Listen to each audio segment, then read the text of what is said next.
Hello and welcome to Doctor Who and the Drinks Trolley, episode 15. I'm Pierre. And I am Vivian. Hello, Vivian. Hi.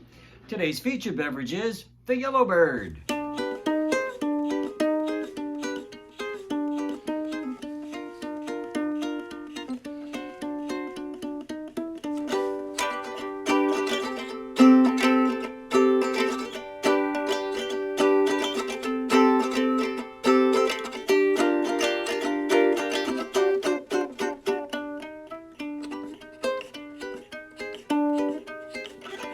Cheers!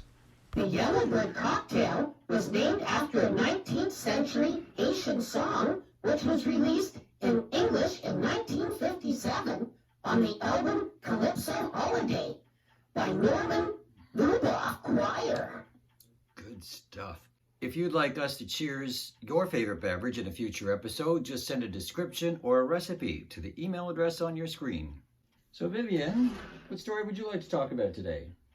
We will talk about Doctor Who Rose, released in March 26, 2005. It was the first episode of the relaunch since the great hiatus of 1989 and the 8th Doctor movie of 1999. Russell T Davies was showrunner, writer, and one of 3 executive producers, along with Julie Gardner and Mel Young. Check this out. This is my original copy of the TV guide with Rose on the cover from 2005. You're a hoarder. Rose stars Christopher Eccleston as the 9th Doctor and Billie Piper as Rose Tyler. Billie had a successful career as a pop star, getting her first record deal at the age of 15 in 1998, before her second successful career as an actress. Spoiler alert! The story starts in outer space. Our point of view quickly zooms to the Earth, through the clouds, to the United Kingdom, to a council estate, to a clock ringing at 7 a.m. present day for 2005. Rose starts her day. Work, food, play, boyfriend, played by Noel Clark, and then back to work at Hendrix. Yep, everything seems normal for now. Someone gives her a baggie with cash in it as the store is closing. She takes the elevator to the basement looking for Wilson so that she can hand over the lottery money. He does not seem to be around, but something is. There are noises. Shop dummies come to life. Autons, cool. They first appeared in 3rd Doctor's story, Spearhead from Space. Introducing John Pertwee as the 3rd Doctor and Carol John as his companion. Someone grabs Rose's hand and says the second most important thing in the whole of Doctor Who. Run! They make it back to the elevator, but the dummies are trying to get in. One of the dummies gets his arm stuck in the door. The Doctor has to break it off. Going up, he tosses the plastic arm to Rose. She thinks it is a student prank, but the Doctor assures her it is an alien invasion, and he is going to have to blow up the relay device on the roof.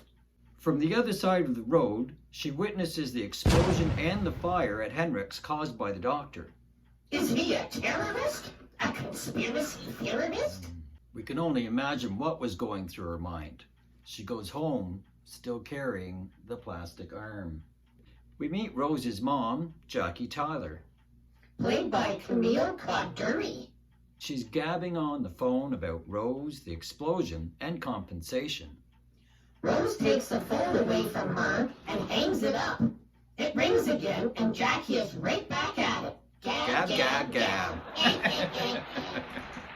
Mickey shows up with worry and kisses, trying to get her to come to the pub with him to take her mind off of the explosion. He really just wants to go and watch the end of a football game. She's fine and tells him to go to the pub and get rid of that arm.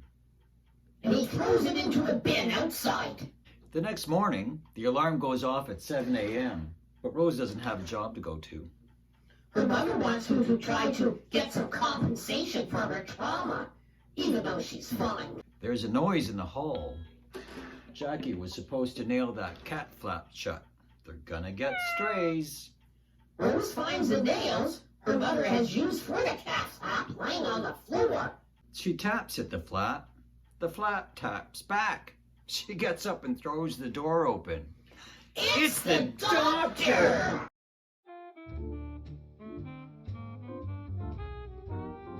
Bonehead!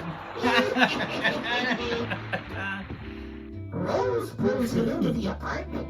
Jackie immediately tries to seduce him. Fail. He sees himself for the first time in a mirror with this brand new face. Look at the ears! He must have regenerated just before this adventure. While Rose makes coffee, the plastic arm jumps out from behind the sofa and attacks the doctor. It's alive! Rose assumes he is playing around, pretending to be strangled. But when it jumps from him to her, she believes the terrible truth. The doctor saves her from the urn with his sonic screwdriver. He leaves and Rose follows him. He is going to the TARDIS. She keeps pestering him for answers. He gives her an eloquent speech about the Earth journey to explain who he is and what he is doing. He heads for the TARDIS and she heads back home with a lot on her mind. The TARDIS dematerialization sound and the wind makes her turn to see, nothing. Rose goes to Mickey's to use his computer. He does not want her to read his emails. Is he having an affair? Perhaps he is planning a surprise party for her. True enough. She finds a picture of the doctor online. This guy with the website's been looking for him too. Mickey drives Rose out to the internet guy's house in this awesome Volkswagen Bug. I always really wanted one of those when I was a kid. She is greeted at the door by a boy played by Adam McLeod. Then he yells out, "Dad! It's one of your nutters!" Clive, played by Mark Benson, takes her out to his garage and shows her everything he's got about the doctor from Krakatoa to the Kennedy assassination. He tells her the doctor has one constant companion, and that is death. Chills. Meanwhile, Mickey explores a garbage bin that's been moving around on its own and his hands get stuck to it. The garbage can eats him and then has a good burp. She does not notice that her boyfriend has been replaced by a shiny plastic replica that stutters. Pizza. At the restaurant, Plastic Mickey keeps bugging her about the doctor. They get interrupted 3 times by a waiter with a bottle of champagne, even though they didn't order it. I'd take it. That is not a waiter, it is a doctor. He pops a cork into Mickey's forehead and wiggles it around inside his head and spits it out. Plastic Mickey turns his hand into a great big spatula hammer things and is smashing the restaurant apart. The doctor has to rip his head off. Headless Mickey keeps talking while the other one keeps smashing the restaurant. Rose and the doctor run out to the fenced yard behind the restaurant with Mickey's head. There's no way out! The doctor steps into the TARDIS and Rose goes in after him. Oh my! First TARDIS impressions are always so much fun. Yeah. It's bigger on the inside.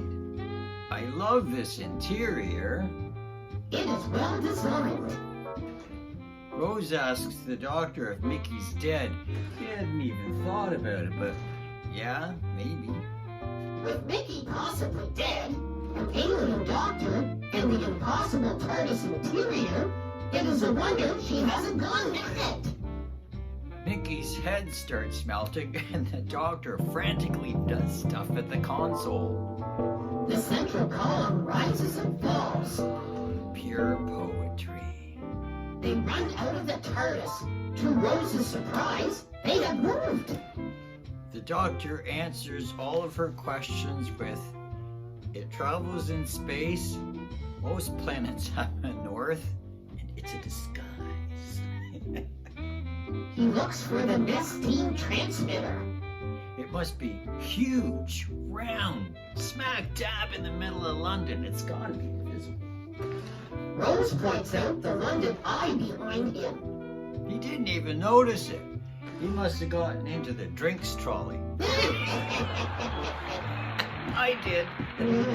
London Eye is also known as the Millennium Wheel. It was completed on the 9th of March 2000 and cost £70 million. Fantastic! And just like that, the doctor's got a brand new buzzword. They go down to the Nestine's underground lair. I love a good lair. Rose finds Mickey alive on the landing. The Nestine consciousness looks like a giant vat of living goop. The doctor tries reasoning with it, citing the Shadow Proclamation and suggesting that it shunt off. He's suddenly surrounded by 2 shop window dummies that look like bodyguards. They restrain him, producing the anti-plastic from his pocket. He says he wasn't going to use it. It was just for insurance. Sounds fishy. It is angry now, so the invasion is being brought forward. Rays emit from the transmitter like in a 50s B movie. Plastics coming alive all over London. At the mall, shop window dummies start to jerk and move. Jackie is there. So is Clive and all of his family. They're all out late night shopping. The dummies at first attract surprised smiles. But then crash! And shooting! And screams! Clive finds out that he's been right all along about aliens just before getting killed by an Auton handgun. The Nestine names a doctor Time Lord. 3 Auton brides stagger out of the mall and take aim at Jackie? Rose extracts herself from Mickey to try to help, grabbing an axe to free a strong rope. She has her bronze in gymnastics. She swings into the dummy with the anti-plastic, tipping it into the vat and killing the monster, then rescuing the doctor. The 3 of them leave the underground lair in the TARDIS, The mall dummies twitch and fall over. including the brides.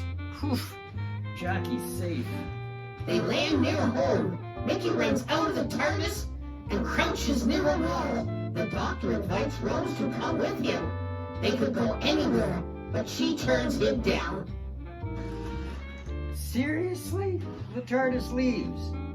Damn. But wait, it returns and the doctor adds that also travels in time. And there she goes, right into the TARDIS. A new companion. A new doctor. A new series. Fantastic! The Doctor and Rose are off on new adventures. That's it for today. We hope you enjoyed it. Don't forget to like and subscribe. That is what the doctor would do. Let us know what Doctor Who story you'd like us to discuss in the comment section down below. Join us next time for Singapore Sling and Doctor Who, the Enemy of the World. I'm Pierre. And I am Vivian. See you next time.